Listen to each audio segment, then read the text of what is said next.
Revealed all the way back in November 2017, Tesla Semi has made small strides toward mass production, and Tesla finally gave us an update on what they're planning for it. Let's talk about it.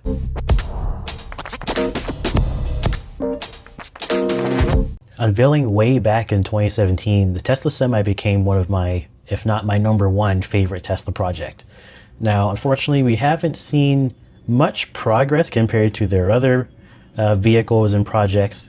But we're starting to see some traction start to happen from production side, as well as their different pilot partnerships with companies like PepsiCo and Frito-Lay, who are actually using Tesla Semi daily for their fleets. A few things to note: the Tesla Semi, as for all vehicles, changed a decent amount from the prototype design to the production design, or at least the current running design that they have. In the initial design, it's a very, very efficiency-based design. It has aero covers on the side here, covering the rear 2 axles. This isn't unique to the truck industry. Box trailer trucks have been doing this for years. They have aero covers on the wheels, as well as actual aero flaps that continue past the side skirt. This Cascadia, for example, has what they call the Aero X package, and it has extra aerodynamic side skirts. It has additional mud flap aerodynamic padding as well, and aero covers on the wheels. Some trucks will also put on the front axle. The Tesla Semi design here also had it. Interestingly enough, a lot of those extra designs for the aerodynamics didn't make it to the final, or like I said, current production version. It only has standard mud flaps, standard side skirts, and no aero covers on either axle. There are also some changes to the glass design and window design.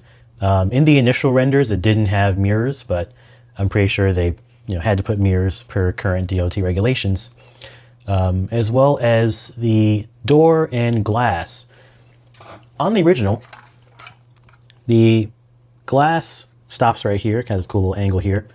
On the production version, the glass continues a little bit past the door onto that final panel before reaching the complete rear of the truck. Actually looks kind of better in my opinion.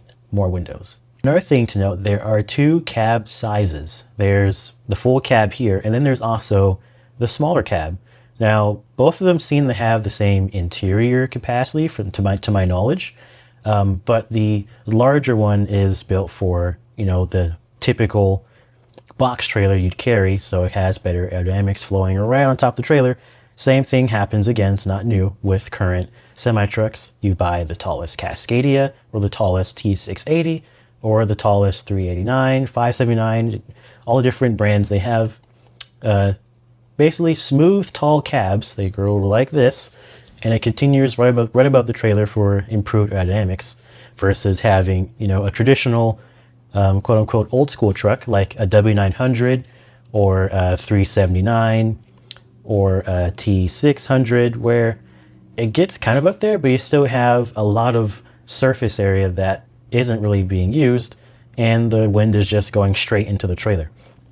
Now, for other types of trailers like flatbeds, you don't really need that. So that's where this other cabin design comes in, where it just goes right up to the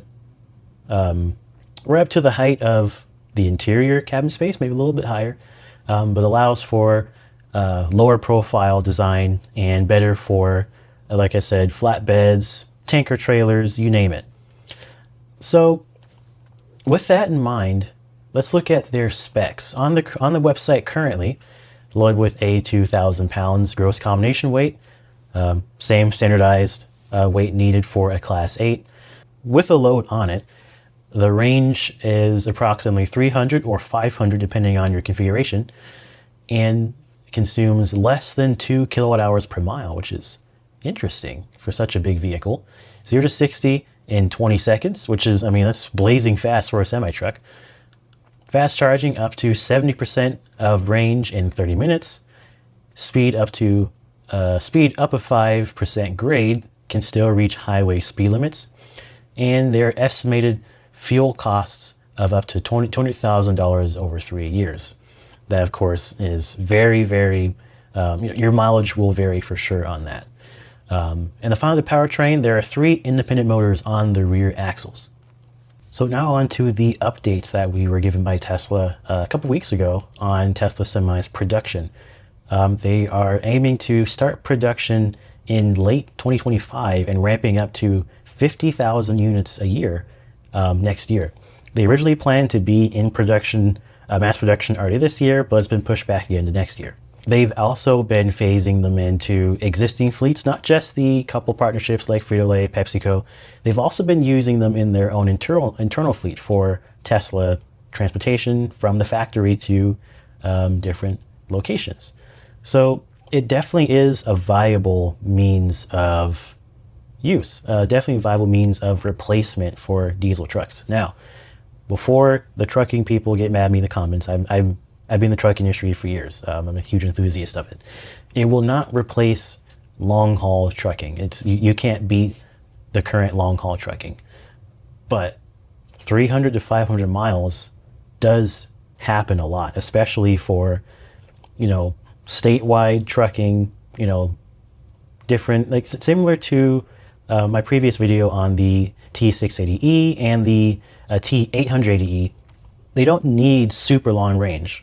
The beautiful part is we can still replace a lot of diesel vehicles with these with a very, very low amount of, repurposing or restructuring. They almost will fit in almost perfectly, leaving just the ultra long haul work for our existing diesel trucks who get it done really well, like the Cascadias and the T680s and the Mack Anthems. Another thing to note is that these are not sleeper cabs either. They're pretty big, like a sleeper cab, but it's not big.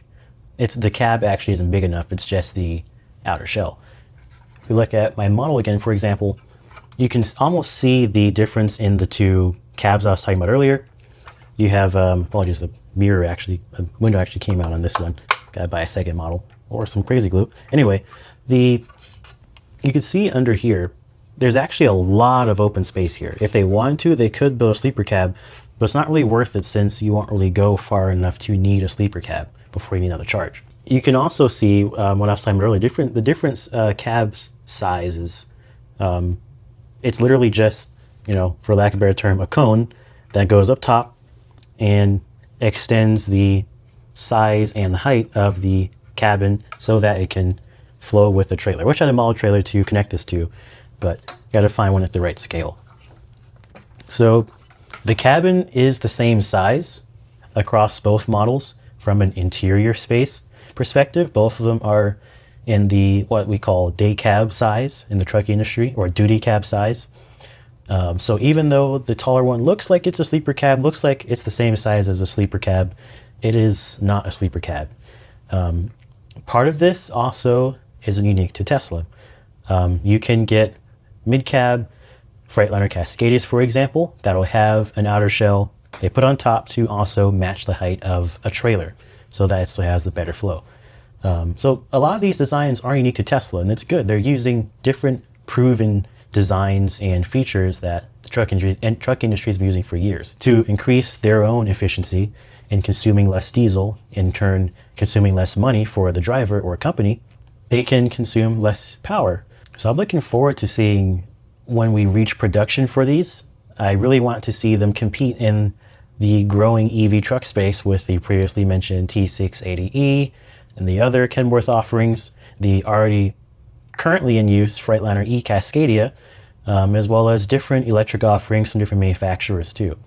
I think we'll start seeing a lot more electric replacements for the final mile transportation or for, local city to city transportation. So looking forward to how it all shapes out. One quick note, we'll also be seeing more chargers pop up for these as well, for the Tesla Semi. So keep an eye out for those.